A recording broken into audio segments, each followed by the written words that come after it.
ಅತ್ತೆ ವರ್ಸಸ್ ಸೊಸೆ ದುನಿಯಾ ವಿಶೇಷ ಕಾರ್ಯಕ್ರಮಕ್ಕೆ ಮತ್ತೊಮ್ಮೆ ಸ್ವಾಗತ ವೀಕ್ಷಕರೇ. ಪ್ರಮುಖವಾಗಿ ಈ ಎರಡು ಸಂಬಂಧದಲ್ಲಿ ಎಲ್ಲಿ ತೊಂದರೆ ಆಗ್ತಾ ಇದೆ ಅನ್ನೋದ್ರ ಬಗ್ಗೆ ವಿಶ್ಲೇಷಣೆ ಮಾಡುವಂತಹ ಪ್ರಯತ್ನ ನಮ್ಮದು.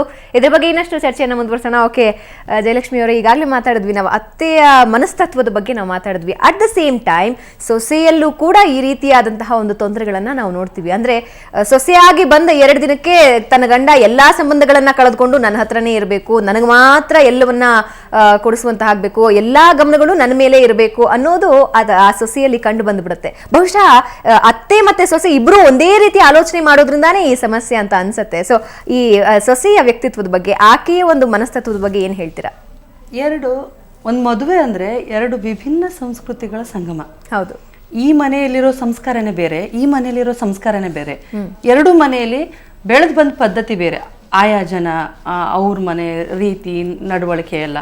ಸೊ ಈಕೆ ಹೆಂಡತಿ ಆದವಳು, ಅದು ಸೊಸೆ ಆದವಳು ಅತ್ತೆ ಮನೆಗೆ ಬಂದಾಗ ಏನಾಗುತ್ತೆ ಅಂದರೆ ಗಂಡನ ಮನೆ ಅಂದ್ಕೊಂಡೇ ಬರೋದು. ಆಕೆಗೆ ಫಸ್ಟ್ ಪ್ರಿಫರೆನ್ಸು ಗಂಡ. ಸೊ ಆಮೇಲೆ ಜೊತೆಗೆ ಅದು ಗಂಡು ಹೆಣ್ಣಿನ ಸಂಬಂಧ, ಕೊನೆವರೆಗೂ ಇರಬೇಕಾದಂಥ ಸಂಬಂಧ. ಸಿಕ್ಕಾಪಟ್ಟೆ ಅಟ್ಯಾಚ್ಮೆಂಟ್ ಇರುತ್ತೆ, ಸಿಕ್ಕಾಪಟ್ಟೆ ಪೊಸೆಸಿವ್ನೆಸ್ ಇರುತ್ತೆ, ಆ ಒಂದು ಆಕರ್ಷಣೆ ಇರುತ್ತೆ, ಸ್ಟ್ರಾಂಗ್ ಆದಂಥ ಫೀಲಿಂಗ್ಸ್ ಎಲ್ಲ ಹೊಸದ್ರಲ್ಲಿ ತುಂಬ ಜಾಸ್ತಿ ಇರುತ್ತೆ. ಆದ್ದರಿಂದ ಆಕೆಗೆ ಗಂಡ ತನ್ನ ಕಡೆನೇ ಜಾಸ್ತಿ ಗಮನ ಕೊಡಬೇಕು. ಸೊ ಬೇರೆಯವ್ರ ಕಡೆ ಅತ್ತೆ ಜೊತೆ ಮಾತಾಡೋ ನೋಡ್ದ, ನಾನು ಅಲ್ಲಿಂದ ಬಂದಿದ್ದೀನಿ ಅಂದರೆ ಇವ್ರಿಗೋಸ್ಕರ ಎಲ್ಲ ಅಪ್ಪ ಅಮ್ಮನೆಲ್ಲ ಬಿಟ್ಟು ಬಂದಿದ್ದೀನಿ ನಾನು, ಇವ್ರು ನನ್ನ ಕಡೆ ಗಮನನೇ ಕೊಡ್ತಿಲ್ಲ, ಬರೀ ತಮ್ಮನೇ ಜನರ ಜೊತೆನೇ ಮಾತಾಡ್ತಿದ್ದಾರೆ ಅನ್ನೋ ಒಂದು ಎಲ್ಲೋ ಒಂದು ಅಳುಕು ಅಥವಾ ತನ್ನನ್ನು ನೆಗ್ಲೆಕ್ಟ್ ಮಾಡ್ತಿದ್ದಾರೆ ಅನ್ನೋನು. ಅದು ಆ್ಯಕ್ಚುಲಿ ಅವ್ರು ಮಾಡ್ತಿರಲ್ಲ, ಸಹಜ. ಅವ್ರ ಮನೇಲಿ ಹೇಗಿರ್ತಾರೆ, ಈಕೆ ಹೊಸದಾಗಿ ಬಂದಿರೋಳು ಆ ಮನೆಗೆ, ಉಳಿದವರೆಲ್ಲ ಮಾಮೂಲಿ ಮೊದಲಿನಂಗೆ ಹೆಂಗಿರ್ತಾರೆ ಹಾಗೆ ಇರ್ತಾರೆ. ಇವಳು ಅಡ್ಜಸ್ಟ್ ಆಗಬೇಕು ಅಂದರೆ ಆಗಬೇಕಾಗಿದ್ದು ಸೊಸೆನೇ ಜಾಸ್ತಿಯಾಗಿ ಅಡ್ಜಸ್ಟ್ ಆಗಬೇಕು, ಅನಿವಾರ್ಯ. ಅದು ಅವಳೇ ಆಗಬೇಕು ಅಂತಲ್ಲ, ಇವರು ಅರ್ಥ ಮಾಡ್ಕೋಬೇಕು. ಹೊಸದಾಗಿ ಬಂದಿದ್ದಾಳೆ, ನಮ್ಮ ಮನೆ ಹೊಸದವಳಿಗೆ, ನಾವೆಲ್ಲರೂ ಹೊಸಬ್ರು ಅನ್ನೋದು ಗಂಡನ ಮನೆಯಲ್ಲೂ ಇರಬೇಕದು. ಆಗಿದ್ದಾಗ ಅಂಡರ್ಸ್ಟ್ಯಾಂಡಿಂಗ್ ಇದ್ದರೆ ತೊಂದರೆ ಆಗಲ್ಲ. ಇವಳಿಗೆ ಏನಾಗುತ್ತೆ, ಸೊಸೆಗೆ ನನ್ನ ಗಂಡ ತನಗೆ ಜಾಸ್ತಿ ಮುದ್ದು ಮಾಡಬೇಕು, ತನ್ನ ಜೊತೆ ಜಾಸ್ತಿ ಮಾತಾಡಬೇಕು, ಸರಿ ಅವ್ರ ಅಮ್ಮನ ಜೊತೆ ಮಾತಾಡ್ಲಿ ಪರವಾಗಿಲ್ಲ ಆ ಥರದ್ದು. ಬಟ್ ಅವಳು ತಪ್ಪೇನೆ, ಅವಳು ಸರಿ, ಅದೇನು ಎಕ್ಸ್ಕ್ಯೂಸ್ ಅಲ್ಲ, ಅವನ ಅಮ್ಮ ಪರವಾಗಿಲ್ಲ ಸ್ವಲ್ಪ ಮಾತಾಡ್ಬೋದು, ಅದೇ ಅಲ್ಲ ಅವನ ಅಮ್ಮ. ಈಗ ತಾನು ಯಾರನ್ನ ಮದುವೆ ಆಗಿದ್ದಾಳೋ ಆ ವ್ಯಕ್ತಿ ಭೂಮಿಗೆ ಬರೋಕ್ಕೆ ಕಾರಣ ಆದಂಥ ಜೀವ ಅದು. ಸೊ ಆಕೆಗೆ ಏನು ಪ್ರಿಫರೆನ್ಸ್ ಕೊಡಬೇಕು ಅದು ಕೊಡಲೇಬೇಕು. ಅಂದರೆ ಹೊಸದ್ರಲ್ಲಿ ಹಾಗೆ ಅನ್ಸಲ್ಲ. ಹೊಸ ಏನೇನೋ ಇರುತ್ತೆ. 2 ಬೇರೆ ಬೇರೆ ಹೇಳಿದ್ನಲ್ಲ, 2 ಬೇರೆ ಬೇರೆ ಮನಸ್ತತ್ವ, 2 ಬೇರೆ ಬೇರೆ ಸಂಸ್ಕೃತಿ, 2 ಬೇರೆ ಬೇರೆ ಸಂಸ್ಕಾರಗಳು ಒಟ್ಟಿಗೆ ಆದಾಗ ಆಗೋ ಘರ್ಷಣೆಗಳೇನಿದೆಯಲ್ಲ ಅದು ಶುರು ಆಗುತ್ತೆ. ಅದು ಅತ್ತೆ ಸೊಸೆ ಅಂತಂದರೆ ಸ್ವಲ್ಪ ಜಾಸ್ತಿ ಆಗಿಬಿಡುತ್ತೆ. ಇಬ್ಬರು ಮನೇಲಿ ಇರ್ತಾರೆ, ಆದ್ದರಿಂದ ಹೊಂದ್ಕೊಂಡು ಹೋಗೋ ಅನಿವಾರ್ಯತೆ ಇರುತ್ತೆ. ಆದ್ದರಿಂದ ಒಂದ್ಸಲಿ ಹೊಂದ್ಕೊಂಡು ಹೋದ್ಮೇಲೆ ತೊಂದರೆ ಇಲ್ಲ, ಅಯ್ಯೋ ಅತ್ತೆ ಹಾಗೆ ಬಿಡು, ಅಯ್ಯೋ ಇವಳು ಸೊಸೆ ಹಾಗೆ ಬಿಡು ಅನ್ನೋ ಒಂದೇ ಇಬ್ರು ಎಕ್ಸ್ಕ್ಯೂಸ್ ಕೊಟ್ಕೊಂಡು ಹೋಗ್ತಾರೆ. ಶುರುವಾತಲ್ಲಿ ಸ್ವಲ್ಪ ಜಾಸ್ತಿ ಇರುತ್ತೆ ಅದು. ಬಹುಶಃ ಆ ಹೊಂದಾಣಿಕೆ ಇತ್ತೀಚಿನಿಂದ ಅತಿ ಹೆಚ್ಚಾಗಿ ಕಂಡು ಬರ್ತಾ ಇಲ್ಲ ಅಂತ ಅನ್ಸುತ್ತೆ. ಇಲ್ಲ, ಹಾಗೇನಿಲ್ಲ, ಮುಂಚೆನೂ ಇತ್ತು, ಈಗೇನು ಪ್ರಪಂಚದಲ್ಲಿ ಎಲ್ಲ ಟೈಮಲ್ಲಿ ಎಲ್ಲನೂ ಹೇಗಿರುತ್ತೆ ಹಾಗೇ ಇರುತ್ತೆ. ಸೊ ನಾವು ನೋಡೋ ದೃಷ್ಟಿಕೋನ ಚೇಂಜ್ ಆಗ್ತಾ ಹೋಗುತ್ತೆ. ಸೊ ಈಗ ಏನು ಅವಿಭಕ್ತ ಕುಟುಂಬಗಳು ಇಲ್ಲ. ಸೊ ಹೀಗಾಗಿ ಅತ್ತೆ ಸೊಸೆ ಯಾವತ್ತೂ ಒಂದಿನ ಸಿಗ್ತಾರೆ. ಇವರು ಅವ್ರ ಊರಿಗೆ ಬಂದಾಗ ಅವ್ರಿದ್ದ ಊರಿಗೆ, ಇವರು ಅವ್ರಿದ್ದ ಊರಿಗೆ ಬಂದಾಗ 4 ದಿನ ಇರ್ತೀವಿ, ಚೆನ್ನಾಗಿ ಮಾತಾಡ್ಕೊಂಡು ಹೋಗೋಣ, ರಗಳೆ ಬೇಡ ಅಂತ ಚೆನ್ನಾಗಿ ಇದ್ಬಿಡ್ತಾರೆ. ಆ್ಯಕ್ಚುಲಿ ಮೊದಲು ಹಾಗಿರ್ತಿರ್ಲಿಲ್ಲ, ಎಲ್ಲರೂ ಒಂದೇ ಮನೇಲಿ ಇರ್ತಾ ಇದ್ರು. ಸೊ ಆಗ ಘರ್ಷಣೆಗಳು ಜಾಸ್ತಿ ಆಗ್ತಾ ಇತ್ತು ಅಂತ ನಾನು ಅಂದ್ಕೊಳ್ತೀನಿ. ಈಗ ಇರೋದೆ ಒಬ್ಬ ವ್ಯಕ್ತಿ ಬಗ್ಗೆ ಇನ್ನೊಬ್ಬ ವ್ಯಕ್ತಿಗಿರೋ ಕಂಪ್ಲೇಂಟ್ಸು ಅಥವಾ ಮೆಚ್ಚುಗೆಗಳು ಆಗಲೂ ಇತ್ತು, ಈಗಲೂ ಇದೆ. ಓಕೆ, ನಿಮ್ಮ ಜೊತೆ ಇನ್ನಷ್ಟು ಮಾತಾಡ್ತೀನಿ. ಸೊ ಇವಾಗ ಶಶಿಕಲಾ ಅವ್ರ ಜೊತೆ ಮಾತಾಡಿದ್ರೆ, ಶಶಿಕಲಾ ಅವರೇ, ನಾವು ಇತ್ತೀಚೆಗೆ ನೋಡ್ತಾ ಇದೀವಿ, ಅಂದ್ರೆ ಅವಿಭಕ್ತ ಕುಟುಂಬಗಳು ಕಮ್ಮಿ ಆಗ್ತಿದ್ರು ಕೂಡ ಅಲ್ಲಿ ಇಲ್ಲಿ ಅತ್ತೆ ಮಾವ ಮಗನ ಜೊತೆ ಇರುವಂತಹ ಎಷ್ಟೋ ಕುಟುಂಬಗಳನ್ನ ನಾವು ನೋಡ್ತೀವಿ. ಅಲ್ಲಿ ಒಂದು ರೀತಿಯಾದಂತಹ ವಿಭಿನ್ನ ವಾತಾವರಣನೇ ಇರುತ್ತೆ. ಹೇಗೆಂದ್ರೆ ಮೊಮ್ಮಕ್ಕಳನ್ನ ಕೂಡ ತನ್ನ ಅತ್ತೆಯತ್ತ ಬಿಟ್ಕೊಳ್ಳದೆ ಇರುವಂತಹ ಎಷ್ಟೋ ಸೊಸೆಯಂದಿರಿದ್ದಾರೆ. ಅಂದ್ರೆ ಯಾವ ರೀತಿ ಅಂದ್ರೆ ಇವ್ರು ಹೇಳ್ತಾ ಇರೋದೆಲ್ಲ ಬೊಗಳೆ, ಅಂದ್ರೆ ಇವ್ರು ಸುಮ್ಮನೆ ಕಥೆಗಳನ್ನ ಹೇಳ್ತಾ ಇರ್ತಾರೆ, ಅಥವಾ ತೀರಾ ಪದ್ಧತಿಗಳನ್ನ ಬೇಕು ಅಂತ ಮಕ್ಕಳ ಮೇಲೆ ಹೇಳ್ತಾರೆ. ಈ ರೀತಿಯಾದಂತಹ ಯಾವುದೋ ಒಂದು ಗೊಂದಲದಲ್ಲಿ ಈ ಅಜ್ಜಿ ಮತ್ತೆ ಮೊಮ್ಮಕ್ಕಳ ಸಂಬಂಧವನ್ನು ಕಡಿತಗೊಳಿಸುವಂತಹ ಎಷ್ಟೋ ಜನ ಸೊಸೆಯಂದ್ರೆ ನೋಡ್ತೀವಿ. ನೀವೇನ್ ಹೇಳ್ತೀರಾ ಅದಕ್ಕೆ? ಹೌದು, ಇದು ದೊಡ್ಡ ಅನ್ಯಾಯ. ಇದು ಮುಂದಿನ ಪೀಳಿಗೆಗೆ ತುಂಬಾ ಅನ್ಯಾಯ ಇದು. ಯಾಕೆಂದ್ರೆ ಮಕ್ಕಳಿಗೆ ಪ್ರೀತಿಸಿ ಗೊತ್ತೇ ಹೊರತು ಯಾರನ್ನ ದ್ವೇಷ ಮಾಡೋದು ಗೊತ್ತಿರೋದಿಲ್ಲ. ಆ ದ್ವೇಷವನ್ನ ನಾವು ಹುಟ್ಟಾಕ್ಬಾರ್ದು ನಾವು. ಅದುವೇ ಅಜ್ಜಿ ಮತ್ತೆ ಮೊಮ್ಮಕ್ಕಳ ಸಂಬಂಧ ಬಹಳ ಪವಿತ್ರವಾದ ಸಂಬಂಧ ಆಗಿರುತ್ತೆ. ತಾಯಿ ಮಕ್ಕಳನ್ನ ನೋಡ್ಕೊಂಡಿದ್ದನ್ನ ಹೇಗೆ ಅಂತ ಮರ್ತು ಬಿಟ್ಟಿರ್ತಾಳೆ, ಮೊಮ್ಮಕ್ಕಳಲ್ಲಿ ಮಗನನ್ನ ಕಾಣ್ತಾಳೆ. ಮತ್ತೆ ಈ ಒಂದು ಅತ್ತೆಯ ಬಗ್ಗೆ ನಾವು ಬಹಳ ಕೆಟ್ಟ ಅಭಿಪ್ರಾಯವನ್ನ ಸಮಾಜದಲ್ಲಿ ಎಷ್ಟು ಮೂಡಿಸಿದ್ವಿ ಅಂತ ಹೇಳಿದ್ರೆ, ಎಡಗೈಲಿ ಬಟ್ಟೆ ಬಲಗೈಲಿ ಪೊರಕೆ ಅಂತ ಒಂದು ನಾವು ಮಾಡ್ಬಿಟ್ಟಿದೀವಿ. ಈ ಒಂದು ಅಭಿಪ್ರಾಯ ಹೋಗ್ಬೇಕು. ಅದು ಅತ್ತೆ ಬಹಳ ಸುಳ್ಳುಗಾರ್ತಿ ಅಂತ ಅದನ್ನು ಹೇಳ್ತೀವಿ. ಈ ಒಂದು ಕೆಟ್ಟ ಒಂದು ಸಂಪ್ರದಾಯ ಇದೆಯಲ್ಲ, ಅದು ಬಹಳ ಹೆಚ್ಚಾಗಿ ಈ ಒಂದು ಮಿಸ್ಅಂಡರ್ಸ್ಟ್ಯಾಂಡಿಂಗ್ ಕಾರಣ ಆಗಿದೆ. ಆದ್ರೆ ಸೊಸೆಯರು ಅಷ್ಟೇ, ಸೊಸೆಯರು ಸ್ವಲ್ಪ ಅತ್ತೆಯವರನ್ನ ಗೌರವಿಸಬೇಕು. ದೊಡ್ಡವರಲ್ವಾ ಅವರು, ನಮಗಿಂತ ತಿಳುವಳಿಕಸ್ತರು, ಗಂಡನಿಗೆ ಜನ್ಮ ಕೊಟ್ಟಿದ್ದಾರೆ, ನನಗೆ ಸಂಸಾರ ಕೊಟ್ಟಿದ್ದಾರೆ, ಹಾಗಾಗಿ ಅವರ ಮಾತನ್ನು ಕೇಳಬೇಕು ಅಂತ ಸ್ವಲ್ಪ ಮಟ್ಟಿನ ದೃಷ್ಟಿಕೋನ ಅವ್ರಿಗಿರ್ಬೇಕು. ಮತ್ತೆ ಸೊಸೆನೂ ಅಷ್ಟೇ, ಹೊಸದಾಗಿ ಬಂದಿದ್ದಾಳೆ, ನಮ್ಗೆ ಹೊಂದ್ಕೊಳ್ಳೋವರೆಗೆ ಸಮಯ ಕೊಡಬೇಕು ನಾವು ಅಂತ ಅವರು ತಿಳ್ಕೊಳ್ಬೇಕು. ಹಾಗಾದಾಗ ಅವಿಭಕ್ತ ಕುಟುಂಬ ಮತ್ತೆ ಮತ್ತೆ ವಾಪಸ್ ಬರಬೇಕು ಅಂತ ನನಗನ್ಸುತ್ತೆ. ಯಾಕಂದ್ರೆ ಈಗ ನೋಡಿ, ಮಕ್ಕಳನ್ನ ಎಲ್ಲೋ ಬೇಬಿ ಸಿಟ್ಟಿಂಗ್ ಅಲ್ಲಿ ಬಿಡ್ತಾರೆ, ಅಜ್ಜಿ ಹತ್ರ ಬಿಟ್ಟು ಎಷ್ಟು ಚೆನ್ನಾಗಿ ನೋಡ್ಕೊಳ್ತಾರೆ, ಆದ್ರೆ ಬೇಬಿ ಸಿಟ್ಟಿಂಗ್ ಅಲ್ಲಿ ಪ್ರಿಫರ್ ಮಾಡುವಂತ ಸೊಸೆಯಂದಿರಿದ್ದಾರೆ. ಇದೆಲ್ಲ ಹೋಗ್ಬೇಕಾದ್ರೆ ನಾವು ನಮ್ಮ ಸಂಬಂಧನ ಗಟ್ಟಿಗೊಳಿಸ್ಕೊಳ್ಬೇಕಾದ್ರೆ ಉದಾರತೆ ಬೇಕು, ಮನಸ್ಸಿನ ಉದಾರತೆಯನ್ನು ನಾವು ಬೆಳೆಸ್ಕೊಳ್ಬೇಕು.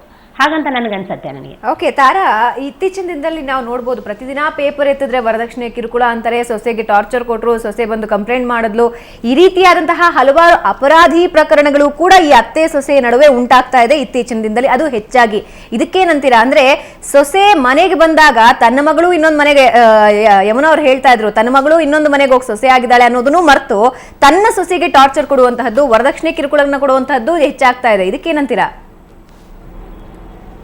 ಹೌದು, ಈಗಿನ ಕಾಲದಲ್ಲಿ ವರದಕ್ಷಿಣೆ ಅಂತ ಬಹಳ ಇದು ಮಾಡ್ತಾ ಇದ್ದಾರೆ. ಸೊಸೆಗೆ ಸೊಸೆ ಕಿರುಕುಳ ಕೊಡ್ತಾ ಇದ್ದಾರೆ. ಅಂದ್ರೆ ಏನಾಗುತ್ತೆ, ತಾವು ತಮ್ಮ ಮಕ್ಕಳಿಗೆ ಏನ್ ಮಾಡಿರ್ತಾರೆ ಅದನ್ನ ಅಪೇಕ್ಷೆ ಪಡ್ತಾರೆ.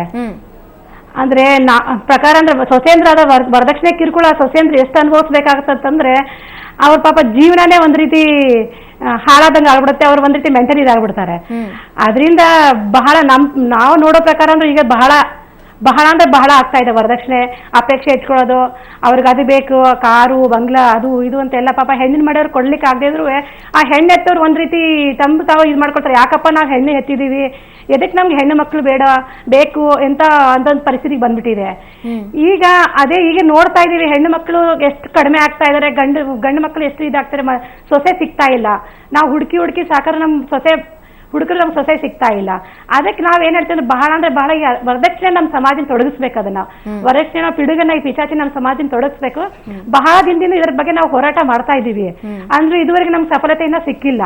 ಇನ್ನು ಮುಂದೆ ಇದ್ರ ಬಗ್ಗೆ ನಾವು ಬಹಳ ಹೋರಾಟ ಮಾಡಬೇಕು. ಅದರಿಂದ ನಮ್ಮ ಮಗಳು ಸುಖವಾಗಿರ್ತಾರೆ, ನಮ್ಮ ಮನೇಲಿ ನಮ್ಮ ಸೊಸೆಂದ್ರು ಸುಖವಾಗಿರ್ತಾರೆ, ನಾವು ಸುಖವಾಗಿರ್ಬೋದು, ಮುಂದೆ ನಮ್ಮ ಫ್ಯಾಮಿಲಿನೂ ಸುಖವಾಗಿರುತ್ತೆ. ಅದರಿಂದ ಓಕೆ ತಾರಾ ಅವ್ರ ಜೊತೆ ನಿಮ್ ಜೊತೆ ಇನ್ನಷ್ಟು ಮಾತಾಡ್ತೀನಿ.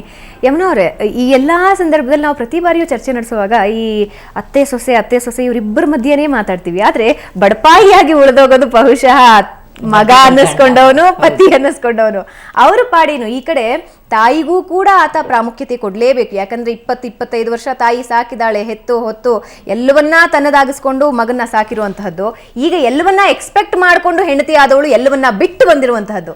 ಈ ಎರಡರ ಮಧ್ಯ ಈ ಪತಿ ಅಥವಾ ಮಗ ಎರಡೂ ಪಾತ್ರವನ್ನ ನಿಭಾಯಿಸ್ತಾ ಇರುವಂತಹ ಪರಿಸ್ಥಿತಿ ಏನಾಗುತ್ತೆ? ಅದನ್ನ ನೋಡಿದಾಗ ಮಾತ್ರ ಅಯ್ಯೋ ಪಾಪ ಅನ್ಸುತ್ತೆ. ಒಂಥರ ಸ್ಯಾಂಡ್ವಿಚ್ ಥರ ಆಗೋಗಿರ್ತಾನೆ ಅವನು. ಇತ್ಲಾಗೆ ತಾಯಿ ಮಾತಿಗೆ ಹ್ಞೂ ಅಂತಂದರೆ ಹೆಂಡತಿಗೆ ಸಿಟ್ಟು ಬರುತ್ತೆ, ಹೆಂಡತಿಗೆ ಏನಾದರೂ ಹ್ಞೂ ಅಂತ ಅವಳನ್ನ ಸಪೋರ್ಟ್ ಮಾಡಿದ್ರೆ ತಾಯಿಗೆ ಬೇಜಾರಾಗುತ್ತೆ. ಎಷ್ಟೋ ಸರ್ತಿ ಈ ಥರ ಸಂದರ್ಭಗಳಲ್ಲಿ ಗಂಡಂದ್ರ ಮಧ್ಯ ಇದ್ದವರು ಮನೆ ಬಿಟ್ಟು ಹೊರಗಡೆ ಇರೋವಂಥ ಗಂಡಂದ್ರನ್ನು ನೋಡಿದ್ದೀನಿ ನಾನು. ಮನೆಗೆ ಬಂದರೆ ಈ ಹೆಂಡತಿ ಕಾಟ ಇಲ್ಲದೇ ತಾಯಿ ಕಾಟ, ಎಲ್ಲಿ ಗ್ರಹಚಾರಪ್ಪ ಇದು ಅಂತ ಹೇಳಿ ತುಂಬ ಅಪರೂಪವಾಗಿ ಇಬ್ಬರಿಗೂ ಮನಸ್ಸು ನೋಯಿಸದೇ ಇರುವಂಥ ಮಕ್ಕಳು ಕೆಲವರಿದ್ದಾರೆ. ಹೆಂಡತಿ ಬಂದು ಏನಾದರೂ ಒಂದು ಅತ್ತೆ ಮೇಲೆ ಕಾಟ ಹೇಳಿದ್ರೆ ಅದಕ್ಕೂ ಉತ್ತರ ಕೊಡಲ್ಲ, ಅಥವಾ ತಾಯಿ ಬಂದು ಸೊಸೆನ ಬೈತಾ ಇದ್ದರೆ ಅದಕ್ಕೂ ಉತ್ತರ ಕೊಡಲ್ಲ. ಆರಾಮವಾಗಿ ಮಧ್ಯದಲ್ಲಿ ಯಾವುದು ತಾಪತ್ರಯ ಇಲ್ದಂಗೆ ತನ್ಪಾಡ್ತಾ ಇರುವಂಥ ಹೆಣ್ಮಕ್ಳು ಇದ್ದಾರೆ. ಒಂದು ನಾಟಕದಲ್ಲಿ ನಾನು ಮಾಡಿದ್ದೆ, ಇದು ನನಗನ್ಸುತ್ತೆ ಇದು ಒಂದು ಯಾರ ಸಮಾಜ ಅದು ಇದು ಮಾಡೋದಕ್ಕೆ ಸರಿ ಮಾಡೋದಕ್ಕೆ ಸಾಧ್ಯ ಇಲ್ಲ, ಇದು ನಮ್ಮ ಕೈಯಲ್ಲೇ ಇರೋದು, ನಾವೇ ಮಾಡಬೇಕು ಅಂಥೇಳಿ. ಮೊದಲೇ ಇವಾಗ ನಮ್ಮ ಸ್ನೇಹಿತರು ಹೇಳಿದ ಹಾಗೆ ಈ ವರದಕ್ಷಿಣೆ ಪಿಡುಗಿರೋ ತನಕ ಈ ಪ್ರಾಬ್ಲಮ್ಮು ಸ್ವಲ್ಪ ಕಂಟಿನ್ಯೂ ಆಗುತ್ತೆ. ಮತ್ತು ನಾವು ಎಲ್ಲ ಕಡೆನೂ ಅತ್ತೆ ಸೊಸೆಗೆ ಸೀಮೆಎಣ್ಣೆ ಹಾಕಿ ಸುಟ್ಲು ಅದು ಇದು ಅಂತ ಕತೆ ಕೇಳ್ತಿರ್ತೀವಲ್ಲ, ಅದೇ ಜಾಸ್ತಿ ಕೇಳ್ತೀವಿ. ಅದೇ ನಾನು ಒಂದು ನಾಟಕದಲ್ಲಿ ಬರೆದಿದ್ದೆ, ಅತ್ತೆಯ ಪಾಡು ಕತ್ತೆಗೂ ಬೇಡ ಅಂತೇಳಿ.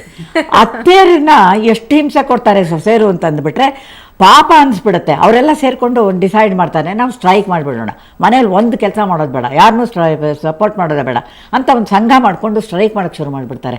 ತಾವು ಚೂರು ಅಡುಗೆ ಮಾಡ್ಕೊಳ್ಳೋದು, ತಾವೇ ಊಟ ಮಾಡೋದು, ಗಂಡಂಗೆ ಕೂಡ ಹಾಕಲ್ಲ. ಯಾಕಂದರೆ ಮಾವ ಅವಳು ಸಪೋರ್ಟ್ ಮಾಡಿಬಿಟ್ರೆ ಆರಾಮಾಗಿದ್ಬಿಡ್ತಾನಲ್ಲ, ಗಂಡಂಗೆ ಹಾಕಲ್ಲ. ಮಕ್ಕಳು ಬಂದು ಅಮ್ಮ ನಂಗೆ ಕೊಡೋ ಅಜ್ಜಿ ನಂಗೆ ಹಸಿವಾಗ್ತಿದೆ ಅಂತ ಕೇಳಿದ್ರೆ ಕೂಡ ಮುಖ ಹತ್ಲಾಗಿ ತಿರುಗಿಸ್ಕೊಂಡ್ಬಿಡೋದು. ಅವ್ರಿಗೂ ತುಂಬ ಮನಸ್ಸಲ್ಲಿ. ಆಮೇಲೆ ಒಂದು ಸ್ವಲ್ಪ ದಿವಸ ಆದಮೇಲೆ ಒಬ್ರಿಗೊಬ್ರು, ಅಯ್ಯೋ ನನ್ನ ಕೈಲಿ ತುಂಬ ಸಂಕಟ ಆಗುತ್ತೆ ರೀ, ನಮ್ಮ ಯಜಮಾನ್ರು ಸಪ್ಪೆ ಮುಖ ಹಾಕ್ಕೊಂಡು ಕೂತಿರ್ತಾರೆ, ನನ್ನ ಪಾಡಿಗೆ ನಾನು ತಿನ್ನೋದು ಅಂದರೆ ತುಂಬ ಬೇಜಾರಾಗಿದೆ ಅಂತ ಒಬ್ಳು ಹೇಳಿದ್ರೆ, ಇನ್ನೊಬ್ಳು ಅದಕ್ಕಿಂತ ನೋಡ್ರಿ ನನ್ನ ಮೊಮ್ಮಗು ಬಂದುಬಿಟ್ಟು ಅಜ್ಜಿ ಅಜ್ಜಿ ಅನ್ನತ್ತೆ, ನಾನು ಹತ್ಲಾಗಿ ತಿರ್ಕೊಂಡ್ಬಿಡ್ಬೇಕು ಅಂದರೆ ನಂಗೆ ಅಳುವೇ ಬಂದುಬಿಡುತ್ತೆ ರೀ ಅಂತ. ಇವ್ರಿಗೇನಾಗುತ್ತೆ, ಅವ್ರು ಮಾಡಿದ ತಪ್ಪು ಅನ್ನೋ ಫೀಲಿಂಗ್ ಶುರು ಆಗಿಬಿಡುತ್ತೆ. ಮತ್ತು ಎಲ್ಲಿ ತನಕ ಬರ್ತಿದೆ ಪೇಪರಲ್ಲಿ ಬಂದು ಎಲ್ಲ ಕಡೆ ಬಂದುಬಿಡುತ್ತೆ. ಆಮೇಲೆ ಇದ್ದಕ್ಕಿದ್ದಂಗೆ ಒಂದು ದಿವಸ ಮಗಳು ಗಂಟು ಮೂಟೆ ಕಟ್ಕೊಂಡು ಮನೆಗೆ ಬರ್ತಾಳೆ. ಯಾಕೆ ಬಂದಿ ಅಂತ ಕೇಳಿದ್ರೆ, ನೀವೆಲ್ಲ ಸೇರ್ಕೊಂಡು ಸ್ಟ್ರೈಕ್ ಅಂತ ಮಾಡಿ ನನ್ನ ಪ್ರಾಣ ಹೋಗ್ತಾ ಇದೆ ಇಲ್ಲಿ, ನಮ್ಮತ್ತೆನೂ ನಿಮ್ಮ ಮಾತು ಕೇಳ್ಕೊಂಡು ನಾನು ಸ್ಟ್ರೈಕ್ ಮಾಡ್ತೀನಿ ಅಂತ ಕೂತ್ಬಿಟ್ರು. 20 ಜನದ ಅಡುಗೆ ತಿಂಡಿ ಎಲ್ಲ ನನ್ನ ತಲೆಗೆ ಸೇರಿ ಇನ್ನೊಂದು 4 ದಿವಸದಲ್ಲಿ ನಾನು ಸತ್ತೇ ಹೋಗ್ತೀನಿ ಅಷ್ಟೇ, ಮೊದಲು ನಿಲ್ಲಿಸಿ ಸ್ಟ್ರೈಕು ಅಂತ ಸೊಸೆ ಬಂದು ಹೇಳ್ತಾಳೆ.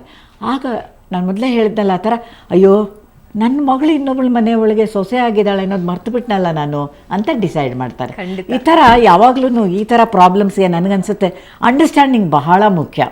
ಈಗಿನ ಹೆಣ್ಮಕ್ಳು ದುಡಿಯೋಕ್ಕೆ ಶುರು ಮಾಡಿ ಕೈ ತುಂಬ ದುಡ್ಡು ಬಂದ ಮೇಲೆ ಅಂತೂ ನಿಜವಾಗ್ಲೂ ಹೇಳ್ತೀನಿ ನಾನು, ಈ ಪ್ರಾಬ್ಲಮ್ ಸ್ವಲ್ಪ ಜಾಸ್ತಿ ಆಗಿದೆ. ಅದು ಹೇಗೆ ಅಂತ ನಾನು ನಿಮ್ಮ ಜೊತೆ ಮಾತಾಡ್ತೀನಿ. ಸೊ ವೀಕ್ಷಕರೇ, ಅತ್ತೆ ಸೊಸೆ ನಡುವಿನ ಸಂಬಂಧದ ಬಗ್ಗೆ ಚರ್ಚೆ ಆಗಲಿ, ಅತ್ತೆ ವರ್ಸಸ್ ಸೊಸೆ ಅನ್ನೋದ್ರ ಬಗ್ಗೆ ಆಗಲಿ, ಚರ್ಚೆ ಇವತ್ತಿಗೆ ಮುಗಿಯುವಂತಹದ್ದಲ್ಲ, ಹಿಂದೆನೂ ನಡೆದಿತ್ತು, ಮುಂದೇನೂ ನಡೆಯುತ್ತೆ. ಸುವರ್ಣ ನ್ಯೂಸ್ನಲ್ಲಿ ಇನ್ನೂ 10 ಹಲವು ದಿನಗಳು ಅತ್ತೆ ವರ್ಸಸ್ ಸೊಸೆಯ ಕಥೆಯನ್ನ ನೀವು ನೋಡ್ತೀರಾ. ನೀವು ಇದರಲ್ಲಿ ಪಾರ್ಟಿಸಿಪೇಟ್ ಮಾಡಬೇಕು ಅಂದ್ರೆ ಸುವರ್ಣ ನ್ಯೂಸ್ನ ಸಂಪರ್ಕಿಸಬಹುದು. ಚರ್ಚೆ ಇನ್ನೂ ಮುಂದುವರಿಯುತ್ತೆ. ಅದಕ್ಕೂ ಮುಂಚೆ ಒಂದು ಚಿಕ್ಕ ವಿರಾಮ.